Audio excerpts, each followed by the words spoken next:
পীরজাদা ইব্রাহিম সিদ্দিকী একটা সময় সিপিএমকে সমর্থন করতেন। তারপর আমরা দেখেছিলাম ফুরফুরা শরীফ কিভাবে তৃণমূল কংগ্রেসের দিকে চলে গেল। তারপর আমি দেখলাম ইব্রাহিম সিদ্দিকী কিন্তু অনেকগুলো খাঁটি কথা বলতেন। আজকে ফুরফুরা শরীফ থেকে বা ফুরফুরা শরীফের পীরজাদাদের যারা সম্মান করেন তারাও অনেকে দেখছেন জবাব চায় বাংলা। ময়ূখ রঞ্জন ঘোষকে যারা দেখছেন এই মুহূর্তে পীরজাদা ইব্রাহিম সিদ্দিকী যে কথাগুলো বলছেন, বলুন ঠিক কি না, কারণ এই কথাগুলো আসলে 2026-এ কাজে লাগবে আপনাদের। দেখুন,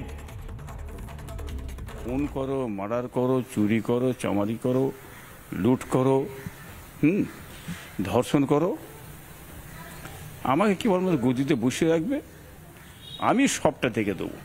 ধর্ম নিয়ে রাজনীতি এটা নতুন নয়, এটা গোড়া থেকেই ধর্ম নিয়ে দিদি রাজনীতি করছেন সবাই জানেন। অকাপ সম্পত্তির করতে আপনি দিল্লি যে আন্দোলন করেন, বাংলায় কেন আপনি আন্দোলন করে, বাংলা আন্দোলন যে করবে আমার চেয়ে খারাপ আর কেউ হবে না, এই কথা বলে দিয়ে জানিয়ে দিলে পশ্চিমবঙ্গের বাংলার মানুষগুলোকে যে দেখো আমি মুসলিমদের অকাপ সম্পত্তিটার উপরই আন্দোলন করতে দিচ্ছি নি, যাতে হিন্দু ভোটটা টানা যায়। এইটা হচ্ছে পলিটিক্সের মমতা। ধর্ম নিয়ে রাজনীতি ছাড়া কোনোদিন দিদি গদিতে থাকতে পারবে না। আলী হোসেন সাহেব, মমতা বন্দ্যোপাধ্যায় ধর্ম নিয়ে রাজনীতি করেন বলে পীরজাদা ইব্রাহিম সিদ্দিকী বলছেন, মানে খেলা তো উল্টো দিকে বইছে।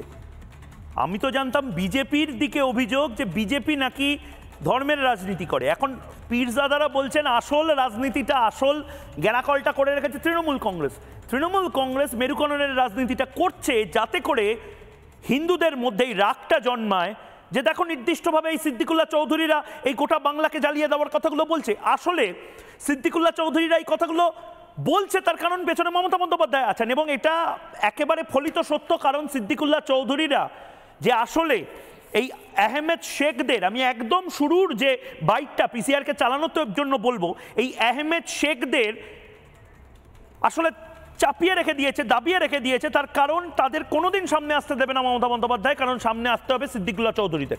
আমি তো বলবো এই আহমেদ শেখরা বুকের পাটা আছে মশাই, এরা যে সিদ্দিকুল্লাহ চৌধুরীর বিরুদ্ধে এই কথাগুলো বলছেন, এ তো বিস্ফোরক কথা। আরেকবার শুনে আলী হোসেন সাহেবের কাছে যাবো, শুনি। উনি মুর্শিদাবাদে তো ওনার বিরুদ্ধে বিক্ষোভ হচ্ছে, ওনার তো মুর্শিদাবাদে যদি দাঙ্গা লাগানোর মূল্য ওনার ভাইরা। কি বলছেন?